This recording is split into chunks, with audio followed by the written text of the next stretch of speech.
Bonjour à tous et bienvenue dans cette nouvelle vidéo.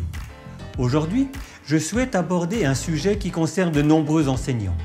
Comment occuper les élèves qui ont terminé leur travail rapidement?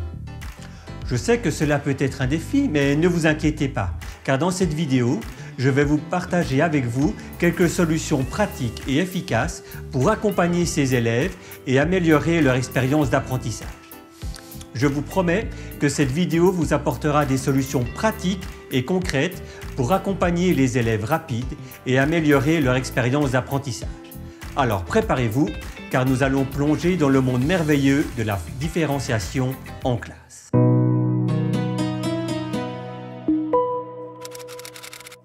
Bonjour, je m'appelle Michael, j'enseigne en Suisse romande et sur cette chaîne YouTube, je vous partage quelques conseils que j'ai expérimentés dans ma classe. Bienvenue à tous et plus particulièrement à vous si vous nous rejoignez par cette vidéo. Ici, je vais aborder un sujet qui concerne beaucoup d'enseignants. Comment gérer le temps de travail des élèves? Vous avez sûrement déjà rencontré cette situation. Vous avez des élèves qui terminent plus tôt que tous les autres et ils ne savent plus quoi faire, donc soit ils vous sollicitent, soit ils perturbent la classe. Comment faire face à ce problème? Comment proposer des activités adaptées, motivantes, pédagogiques à ces élèves? C'est ce que nous allons voir ensemble. N'oubliez pas de cliquer sur le bouton j'aime, de vous abonner à la chaîne si ce n'est pas encore fait et de cliquer sur la cloche pour être averti de la sortie des prochaines vidéos.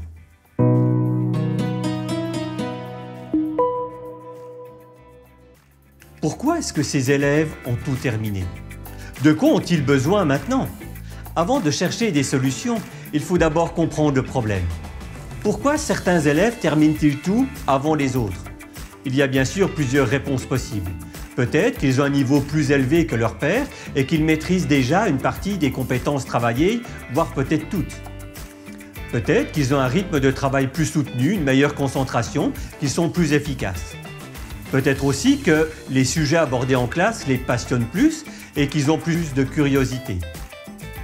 Peut-être encore que leur méthode de travail est plus organisée et que le système école leur convient mieux. Quelle que soit la raison, il va falloir leur donner quelque chose d'intelligent à faire. Dans le cas contraire, ils pourraient s'ennuyer, se sentir isolés, ne pas se sentir pris en compte et peut-être du coup déranger les autres élèves qui continuent d'apprendre et qui ont besoin de bien plus de temps. Vous risquez donc de vous retrouver avec un problème de gestion de classe à partir d'un problème de différenciation pédagogique et peut-être de relation aussi. Tout cela, nous l'avons déjà tous vécu, n'est-ce pas?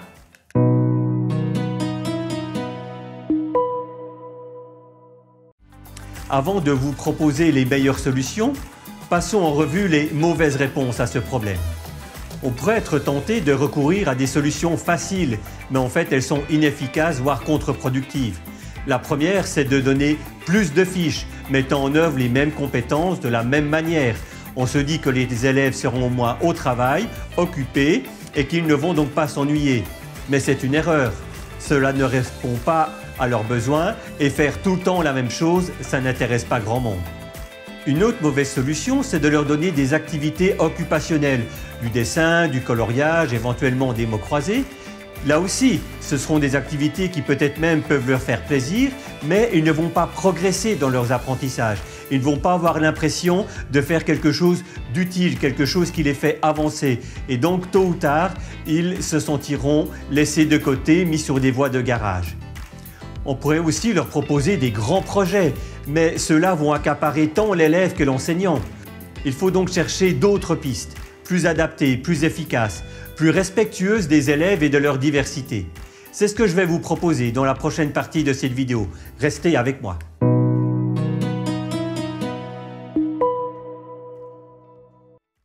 Une solution peut se trouver dans la question de la taxonomie. Souvent, les activités recouvrent les premiers niveaux des taxonomies. Mémoriser, comprendre, appliquer.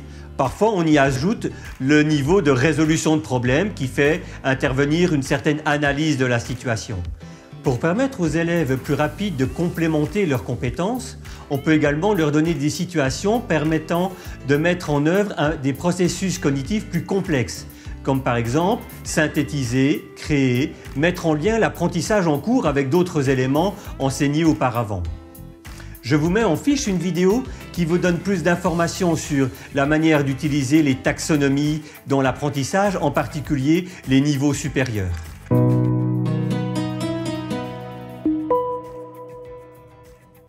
Voyons maintenant quelques pistes d'action. Comment proposer des activités diversifiées répondant aux besoins des élèves qui ont terminé sans négliger les autres? Voici quelques pistes que j'ai mis en place dans ma classe ces dernières années et que je vous invite à discuter et à travailler avec vos élèves. Premièrement, développer les faiblesses de l'élève. Globalement, l'enseignant cherche toujours à développer à la fois les forces et les faiblesses de l'élève. Je cherche à permettre à l'élève de devenir encore meilleur dans ses domaines de prédilection, tout en l'accompagnant pour remonter ses domaines de faiblesse. Si l'élève est rapide et qu'il a de la facilité dans certaines matières, voire partout, il peut avoir des lacunes dans sa manière de travailler, dans la qualité de son travail, dans la qualité de son écriture, le respect des consignes, peut-être aussi dans sa méthode de travail. Si l'élève a réussi les items de compétences matière, on peut le conduire à améliorer la présentation, l'écriture, la précision, la manière dont il va répondre à nos demandes. Certaines fois, c'est un beau cheval de bataille parce que ça oblige l'élève à travailler sur ses faiblesses alors que dans l'ensemble des matières, il se sent plutôt bon et n'a pas énormément d'efforts à faire. Un autre élément que nous pouvons proposer aux élèves, c'est de travailler leur culture générale.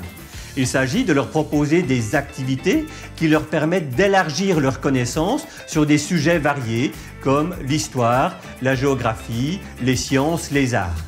Par exemple, vous pouvez leur donner des fiches documentaires, des quiz, des mots croisés, des puzzles, des cartes mentales, etc. à apprendre ou à étudier. Ces activités sont intéressantes car elles stimulent la curiosité, la mémoire, le raisonnement, la créativité des élèves. Elles sont aussi utiles car elles enrichissent leur culture générale, ce qui peut leur servir dans diverses disciplines ou même dans la vie quotidienne.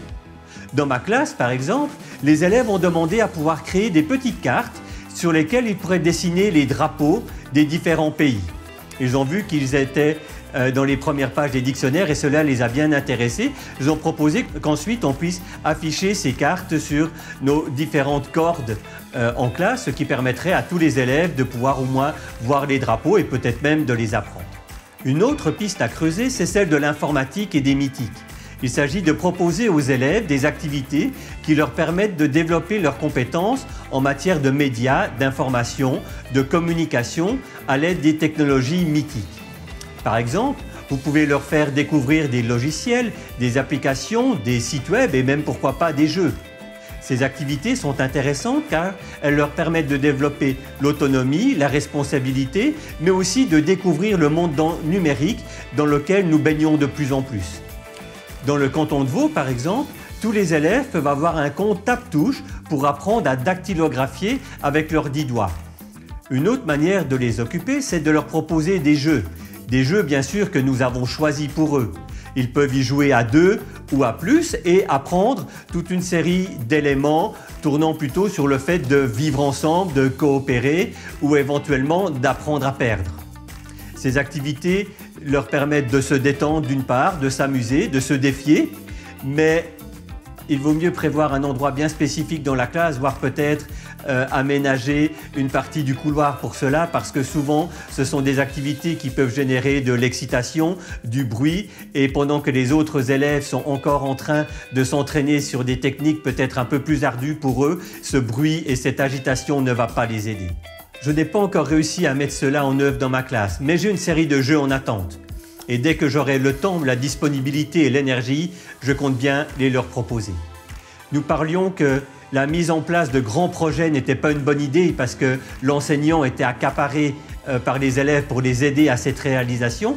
On peut par contre les brancher sur de petits projets qui seraient par exemple basés sur leur passion et leur donner une marche à suivre assez précise pour avancer dans ce projet, voire pour préparer une présentation qu'ils pourront faire pour les autres élèves. La marche à suivre ayant pour but de remplacer l'enseignant qui ne devrait pas être trop sollicité. Ainsi, ce projet peut être mis en place avec un minimum d'accompagnement de la part de l'enseignant, mais les élèves y trouvent leur compte et ont cette possibilité de pouvoir préparer et présenter une de leurs passions. Une dernière activité que je vous propose, c'est celle des brevets de compétences, où les élèves vont pouvoir apprendre en autonomie et valider un certain nombre de compétences. En se rapprochant des arbres de compétences, on peut aussi leur proposer à eux, qui ont peut-être l'une ou l'autre compétence, de créer un petit parcours pour que leur père puisse apprendre des notions et puisse aussi valider les connaissances qu'ils auront apprises. Parfois, je demande aussi à ces élèves plus rapides de m'aider dans la mise en place de l'une ou l'autre structure de classe. Par exemple, de refaire un classeur qui est cassé avec les fiches des ceintures ou de ranger un coin de matériel qui a visiblement été délaissé. Ce n'est pas du tout pédagogique, mais c'est très utile pour la classe. Cela leur permet aussi de se sentir utiles et de pouvoir collaborer au vivre ensemble dans le fait que notre classe fonctionne bien. N'hésitez pas en commentaire à nous dire ce que vous faites, ce que vous avez mis en place pour votre classe et comment cela fonctionne. Peut-être aussi, pourquoi pas, à nous partager quelques échecs, cela nous permettra de ne pas les refaire dans nos propres classes.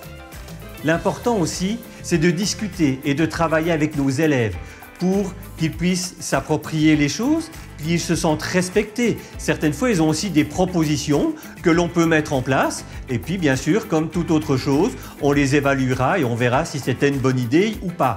Si les élèves sont acteurs de leur occupation dans ce cas-là, mais plus généralement acteurs de leur formation, ils sont souvent plus preneurs et plus intéressés par les choses qui se passent en classe. Afin que tous les élèves puissent bénéficier de ces activités différentes, on peut aussi prévoir un temps dans la semaine ou une fois de temps en temps où tous les élèves peuvent faire ces différentes activités. Sans quoi, les élèves plus lents auront parfois l'impression d'être punis parce qu'ils sont plus lents.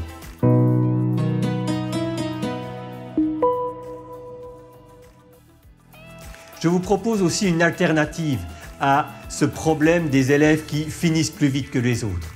Et si on diminuait le temps de travail sur un certain nombre d'activités? À l'inverse d'occuper les élèves qui ont tout terminé, pourquoi est-ce qu'on n'arrêterait pas le temps d'entraînement une fois que, par exemple, un quart ou la moitié des élèves a terminé? Je ne parle pas de bâcler l'apprentissage ni de limiter le temps d'entraînement. Mais je vais vous donner un exemple pratique, ce sera peut-être plus facile à comprendre. Lorsque mes élèves s'entraînent dans des activités de mathématiques pour mettre en œuvre une nouvelle notion que l'on a apprise, je leur laisse la première fois en général 10 à 15 minutes. L'idée est que tous les élèves se plongent dans l'activité et qu'ensuite on puisse partager ensemble des différentes méthodes de travail qui ont été mises en œuvre. Alors bien sûr, il ne s'agit pas que certains élèves attendent cette mise en commun et ne fassent rien, n'essayent pas. Mais l'idée, c'est que si on n'a pas réussi, si on n'a pas avancé dans notre apprentissage, le fait d'entendre ce que les autres ont fait, de pouvoir mettre en commun les différentes pistes, de pouvoir aussi mettre en avant celles qui fonctionnent bien et puis celles qui sont peut-être marginales ou pas très efficaces, ça va donner des idées aux élèves qui ont plus de difficultés et je parle en particulier pour la résolution de problèmes. Ainsi, après 10 à 15 minutes, tout le monde arrête et on fait ce qu'on appelle généralement une correction commune. Les élèves qui le désirent peuvent partager non seulement leurs solutions, mais surtout leurs méthodes. Comment est-ce qu'ils ont pris en main ce problème? Comment est-ce qu'ils ont fait pour avancer avec les données vers une solution? Parfois, durant l'explication d'une méthode pour résoudre un problème, les élèves réagissent, acquiescent ou relèvent une incohérence, quelque chose qui n'est pas possible ou quelque chose qui est un petit peu complexe. Les élèves qui n'ont pas réussi à terminer la résolution du problème entendent, écoutent et finissent par intégrer les différentes méthodes proposées. Tous sont gagnants. À la fin de cette correction, je prends en général quelques minutes pour comparer les différentes méthodes et relever ce qui a été efficace. J'essaye aussi que les élèves qui n'ont peut-être pas réussi ou n'ont pas été jusqu'au bout puissent aussi dire ce qu'ils ont compris et comment maintenant ils pourraient terminer. Parfois, je leur demande même effectivement de terminer ou d'autres fois, on passe à autre chose. Cela permet aussi de remettre tout le groupe classe ensemble, les élèves qui ont plus de facilité pouvant expliquer aux élèves qui ont plus de difficultés.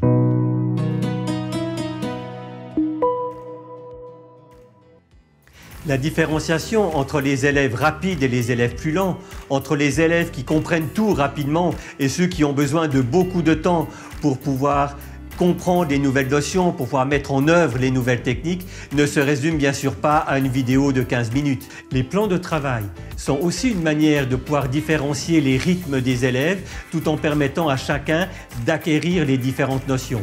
Mais ce sera l'objet d'une autre vidéo. Abonnez-vous et activez la cloche pour être prévenu des prochaines parutions de vidéos. S'occuper de nos élèves, faire attention à tous nos élèves dans leurs particularités, c'est une question d'attention et de relation. Et les réponses sont multiples. Ma construction lente et passionnée de solutions m'a conduit à mettre en place les différentes choses que je vous ai proposées dans cette vidéo. Je n'estime absolument pas avoir tout compris, ni être arrivé au bout de toutes les solutions possibles. C'est juste le partage de mon vécu jusque-là, une petite pierre à l'édifice de la pédagogie commune. Tous n'arrivent pas avec le même niveau et ne repartiront pas avec le même niveau non plus. Mais si chaque élève a pu progresser entre son entrée dans ma classe et sa sortie 2 ans plus tard, j'estime que j'ai bien fait mon travail. Merci d'avoir regardé cette vidéo jusqu'au bout. Je reste bien sûr à votre disposition pour toute question dans les commentaires. Si vous avez aimé cette vidéo, n'hésitez pas à cliquer sur le bouton j'aime, à vous abonner à la chaîne si ce n'est pas encore fait et à activer la cloche de notification pour ne pas rater les prochaines vidéos.